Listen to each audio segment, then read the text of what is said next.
PPD dalam jabatan di Universitas 11 Maret. Dalam era modernisasi saat ini sangat membawa pengaruh terhadap peserta didik. Salah satunya adalah hal penerimaan diri peserta didik. Hari ini saya akan melaksanakan layanan konseling kelompok dengan topik penerimaan diri. Yuk saksikan. Assalamualaikum warahmatullahi wabarakatuh. Waalaikumsalam warahmatullahi wabarakatuh. Sebelum kita mulai pada kegiatan hari ini, baiknya kita awali dengan berdoa. Ada yang mau berdoa? Oke, silakan, Nadine. Sebelum memulai doa terlebih dahulu berdoa mulai. Terima kasih ya Mbak Nadine. Terima kasih untuk anak-anakku semuanya atas kehadirannya pada siang hari ini. Masih ingat enggak konseling kelompok itu apa? Ya, Upaya guru membantu siswa membentuk kelompok yang satu diskusi. Oke, bagus. Terima kasih Mbak Najla. Jadi, tegaskan kembali ya, konseling kelompok adalah upaya yang dilakukan guru BK, betul, dalam format kelompok dengan memanfaatkan dinamika kelompok di dalamnya. Begitu. Nah, kita di sini untuk mencari solusi bersama-sama dari permasalahan kalian. Pelaksanaan konseling kelompok, Ibu di sini sebagai pemimpin kelompok, yaitu PK, ya. Kalian sebagai iya, AK itu apa? Oke, masih ingat gitu ya? Sudah sarapan belum sih? Sudah ya, satu. Yuk kita konseling kelompok, saling terbuka, jaga rahasia. Ikut aku konseling sukarela, pakai dinamika, yuk kita cari solusi bersama kalian. Nah, jadi lagu ini mewakili asas-asas dalam konseling kelompok. Apa saja asasnya tadi? Saling terbuka, betul, mana jelas. Terus apa lagi? Jaga rahasia. Terus jujur. Terus betul, Mbak Reva. Kita cek kehadiran dulu ya. Najla Aisalwa, ada Heni Atalia, ada Diana, ada Rafia, ada Samia Aisyah, ada Adi, ada Reva, ada Hani, ada Ikna, ada Raji, ya. Silakan ya, teman-teman. Untuk orang yang lain, saya akan ya. Kita lihat berapa kali sudah jadi. Jadi saya sudah jadi yang hadir 7 orang, anggota kelompoknya 8. Satu izin bikin studi saya. Ya, saya berjanji. Saya berjanji Akan menghargai teman dan partner konseling saya. akan menghargai teman dan partner konseling saya. Apapun yang dibahas hanya akan berakhir pada forum konseling ini. Forum konseling ini. Saya akan menjaga martabat dan kehormatan teman saya. Martabat dan kehormatan teman saya. Oke, terima kasih. Kita akan melaksanakan proses konseling ini berapa lama kesepakatan waktunya? Nih, Mbak Nadine, benar teman-teman? 7. Berarti sepakat ya. Kita akan melakukan kegiatan konseling kelompok ini selama 45 menit. Itu permasalahan pribadi, tidak untuk diceritakan, silakan diberi batasan secara pribadi. Ya, dulu, apakah kalian siap untuk mengikuti kegiatan pada siang hari ini? Siap ya. Minggu lalu kita akan melaksanakan kegiatan konseling kelompok dengan membahas permasalahan siapa? Oke, Mbak Tias. Nah, Mbak Tias ini, Ibu pengen bertanya ya, progres dari Mbak Tias konseling kelompok ini berpengaruh di permasalahan Mbak Tias kemarin dan sekarang perubahannya setelah melaksanakan konseling kelompok itu seperti apa? Coba ceritakan. Dulu sebelum melaksanakan konseling kelompok saya merasa terlalu memikirkan masalah pertemanan. Tapi kalau sekarang udah kayak peduli sama masalah ini, kayak biarlah tetap berjalan. Terus yang dulunya kurang peduli sama omongan dan sikap, sekarang lebih peduli, lebih dijaga, lebih hati-hati. Terus yang dulunya sering nyalahin diri sendiri, sekarang lebih kayak menyayangi diri sendiri. Baik, oke. Jadi itu tadi ya, bukti apresiasi untuk progres dari Mbak Tias. Berarti ada perubahan dari minggu kemarin seperti itu. Nah, Mbak Tias, minggu kemarin kan Ibu memberikan tugas rumah itu, apakah sudah dikerjakan? Ya, sudah. Oke. Jadi konseling kelompok memberikan dampak positif untuk Mbak Tias. Itu. Oke, terima kasih. Nah, kita beri tepuk tangan dulu untuk Mbak Tias ya. Kita speaking dulu yuk. Ya, oke. Kalau santai aja ya. Relax gitu ya. Hari Ibu ya. Tepuk siang. Siang. Pagi. Siang. Malam. Oke. Tepuk malam. Pagi. Siang. Malam. Oke. Berarti bagus semua ya. Tepuk tangan buat kalian semua. Oke. Kita lanjut ya. Kalian memiliki hak yang sama, yaitu mengutarakan permasalahan kalian secara bergantian ya. Nanti kita pilih satu permasalahan yang kita dianggap urgent untuk dibahas secara bersama-sama. Seperti itu. Sudah paham? Sudah paham. Silakan mulai dari Mbak Reva dulu. Iya. Oke. Berarti karena bentuk badannya ya. Ini Insecure sama fisik sama apa? Kalau bicara di umum itu suka kakak berbicara di depan umum. Oke, baik. Terus Mbak Evelyn. Kalau saya insecure fisik sama keluarga. Jadi sama keluarga. Kenapa keluarganya? Ya karena tuh saya tuh keluarganya nggak ketemu, maksudnya udah pisah orang tua. Gitu. Jadinya ini sama teman-teman tuh ya keluarganya masih lengkap terus harmonis gitu. Berarti insecure dalam fisik, ya. Fisik juga bentuk badan sama seperti ini. Ya. Oke, bentuk badan, oke sama keluarga ya. Oke, selanjutnya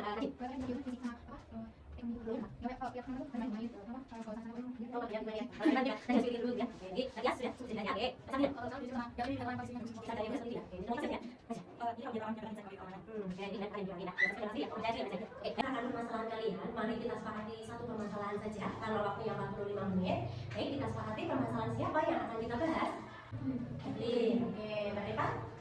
Evelyn juga. Oke, kenapa permasalahan Evelyn? Karena yang paling urgent. Oh, karena yang paling urgent. Oke, baik. Bagaimana Mbak Evelyn? Apakah bersedia untuk kita bahas bersama? Ya saya bersedia. Baik, oke. Diceritakan bagaimana detailnya permasalahan Mbak Evelyn seperti itu. Kalau soal fisik ya dulu. Iya. Saya tuh dulu pas SD itu kan sekolahnya di Virgo Maria. Ya, Di sana kan banyak kayak anak Cina gitu kan Bu. Ceweknya juga cantik-cantik gitu. Makanya saya suka insecure sama fisik saya kalau di sana. Terus sering saya juga tuh ditinggalin mereka lain gitu. Dijauhin, difitnah pernah gitu. Terus diejek soal fisik juga. Terus kalau misalkan main tuh kayak saya tuh dibiarin sendiri gitu loh, nggak pernah diajak kalau paling pas mereka mau aja gitu. Terus kalau soal keluarga saya tuh orang tua saya sudah cerai ya. Dari saya kelas 10 SMK kemarin. Kalau di rumah saya juga tertekan. Saya kalau di rumah sering sekali dimarahin sama mama saya, terus disalah-salahin, salahin ini itu gitu. Terus sempat tuh pas waktu pisah ayah kan berhenti kerja, terus saya kan jadi bingung ya Bu, nggak ada yang ngikupin kebutuhan saya, sampai saya minjem teman sana sini, terus saya nyari kasualan buat kerja, buat ngikupin sama saya sendiri, seperti itu sih soal itu juga. Terus kalau di rumah juga saya sukanya dimarahin sama mama, disalah-salahin terus. Saya dikiranya tuh saya tuh megang HP terus gitu loh Bu, megang HP terus. Padahal saya juga nyuci piring, nyuci baju itu semua saya sudah lakuin gitu, udah berusaha buat baik gitu kan. Tapi mama mikirnya tuh saya tuh saya tuh pegang HP terus gitu dari pagi sampai malam gitu, cuma pegangnya HP terus. Makanya saya tuh kalau di rumah tuh sakit hati Bu, maksudnya langsung omongannya mama tuh langsung tak masukin ke hati. Ya, jadi tujuan kita di sini dulu ya, kita untuk mencari solusi bersama-sama. Ya, jadi bukan hanya antara Bu Fia dengan Evelyn saja bukan, tapi kita bersama-sama. Nah, gimana tanggapan teman-teman? Kan kalau di rumah itu mungkin emang punya tekanan, cuman jangan sampai itu membawa Evelyn ke hal yang jelek. Jangan sampai mempengaruhi Evelyn buat ikut pergaulan yang jelek, karena mungkin mikirnya Evelyn itu tuh bakal bikin seneng, tapi sebenarnya senengnya itu cuma sesaat, bukan buat hidup. Ini adalah beras make up scaling ya. Jadi ada tingkatannya dari tingkatan 1 sampai 10. Seperti itu ya. Jadi tingkat 1 itu di mana Mbak Evelyn merasakan tidak confident, tidak bisa menerima diri sendiri, marah dengan keadaan, kayaknya sampai kepada tingkat yang ke-10. Yaitu di mana Mbak Evelyn sudah bisa berpikir jernih tentang permasalahan Mbak Evelyn. Seperti itu. Sudah bisa menerima Mbak Evelyn. Kira-kira ini dari skala 1 sampai 10, kondisi sekarang itu Mbak Evelyn di skala berapa? Skala 2. Karena saya masih terpengaruh sama pergaulan bebas, kayak teman saya yang toksik gitu, terus mungkin merokok dan lain-lain. Dan masih oke sama yang sama diri sendiri gitu ya. Oke, masih di skala 2. Kira-kira mau ditingkatkan nggak? Oke, mau ditingkatkan ke skala berapa? Skala 10. Kenapa? Karena saya ingin lebih percaya diri dan tidak ikut dalam pergaulan bebas lagi. Bisa? Bisa. Oke. Dengan cara apa, Mbak? Dengan cara niat sendiri. Niat dalam diri ya, dan berubah ya. Baik, teman-teman, kita semua sudah mendengarkan cerita dari Mbak Evelyn. Bagaimana ini pendapat atau tanggapan dari teman-teman semuanya? Karena hal yang kayak gitu kan udah kelihatan kalau jelek. Jadi kalau misalkan Evelyn cari pergaulan yang lebih bagus, mungkin itu bisa membawa pengaruh yang positif dan lebih tenang. Itu juga buat jangka lama, bukan buat jangka pendek. Nggak usah malu sama nggak usah kecewa sama diri sendiri, biar kedepannya bisa jadi diri sendiri.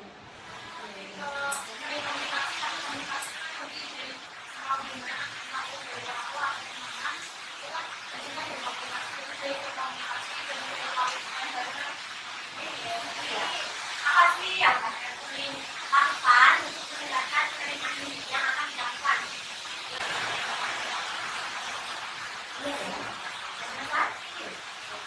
Sebenarnya Mbak Evelyn tarik nafas ya, tarik nafas, relax, gitu ya. Bayangkan jika Mbak Evelyn itu terlahir kembali jadi versi terbaik dari Mbak Evelyn. Dari segi fisik, dari segi keluarga, dari segi finansial, dari segi keuangan, gitu. Apa yang akan Mbak Evelyn lakukan di masa depan? Akan menjadi lebih baik.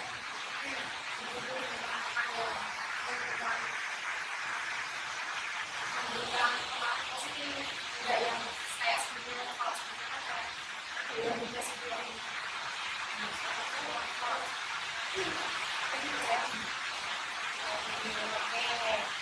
nah itu kita yakin Mbak Evelyn itu mampu ya, karena Mbak Evelyn punya potensi waktu teman-teman ya, dari teman-teman ya sayang ya, jadi ini siklus penerimaan diri. Nah, siklus penerimaan diri dari tahap 1, 2, 3, 4 telur, ulat, lompong, kupu-kupu, yaitu tahap 1 di mana Mbak Evelyn masih merasa menutup diri. Telur, tahap 2 sikap dan perilaku tergantung tekanan dari pihak luar. Jadi ketika mama Mbak Evelyn bertindak baik ke Mbak Evelyn, Mbak Evelyn juga baik ke mama. Tapi kalau mama bertindak cuek dengan Mbak Evelyn juga akan lebih cuek seperti itu contohnya. Terus tahap kelompok adalah Mbak Evelyn berani memikul tanggung jawab, juga bisa kosong sendiri nanti bukan uang, kebutuhan Mbak Evelyn sendiri. Walaupun kewajiban Mbak Evelyn menjadi sebelumnya, tapi dengan masalah ini Mbak Evelyn jadi dituntut mandiri. Selanjutnya dari tahap 1 sampai 4, Mbak Evelyn berada di tahap berapa? Tahap 3. Tahap 3. Kenapa? Tahap 3. Karena saya sudah kayak berani bertanggung jawab gitu, misalnya kayak dari tadi kerja misalnya buat bikin sampai sendiri gitu. Terus lebih percaya diri. Kira-kira ini Mbak Evelyn pengen di tahap berapa? Tahap 4. Tahap 4. Kenapa kok tahap 4? Tidak terpengaruh sama pergaulan bebas. Tidak terpengaruh oleh pergaulan bebas. Apakah bisa? Bisa Dengan cara dengan cara percaya diri dulu dan niat. yang berpegang ya. Teman-teman ada yang mau nanya? Saya dulu Boleh. kalau menurut saya kalau misalnya dari tips ya Boleh, silakan. Evelyn kan itu tadi kan disebut soal fisiknya. Kalau ini yang diterapkan ke diri saya sendiri. Soalnya saya dulu juga insecure. Kalau saya ngaca, gitu saya nerapin ke diri saya kalau saya itu cantik. Karena kalau misalnya kalau kita bilang kita jelek, mindset kita dia jelek gitu. Baik. Terus kalau apa tuh untuk masalah kalau dia merokok itu mungkin bisa diganti sama kayak permen apa es krim gitu. Oke, sepakat ya ini? Oke. Nah, Mbak Evelyn, karena tadi sudah diberikan masukan dari teman-teman dan kita sudah berdiskusi, itu memberikan tugas rumah seperti yang dilakukan oleh Mbak Tias kemarin ya. Silakan tuliskan perubahan apa yang sudah Mbak Evelyn lakukan setelah konseling kelompok ini. Yang mau berubah, ini silakan dari kegiatan kita hari ini, silakan disimpulkan apa yang Mbak Evelyn dapatkan. Dari pelajarannya ini, saya dapat menemukan bahwa pelajaran yang kurang harmonis ya, membuat kita jadi terpengaruh oleh mental. Ada kegiatan akan dari hari ini. Baik, kita sepakat dulu ya. Apa nanti kita akan melaksanakan kegiatan konseling kelompok ini? Baik, jadi dari pertama ya. Oke, nanti ibu akan memberikan kalian lembar evaluasi seperti ini. Ya, seperti ini ya. Oke, silakan nanti kalian mengikuti konseling kelompok ini. Misalnya setelah ada konseling ini jadi lebih kita karena saya dapat jadi kita harus dewasa dan saya teman-teman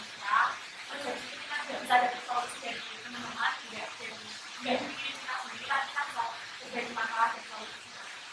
Sebelum mengalami kegiatan pada hari ini, cukup berdoa menurut agama saya.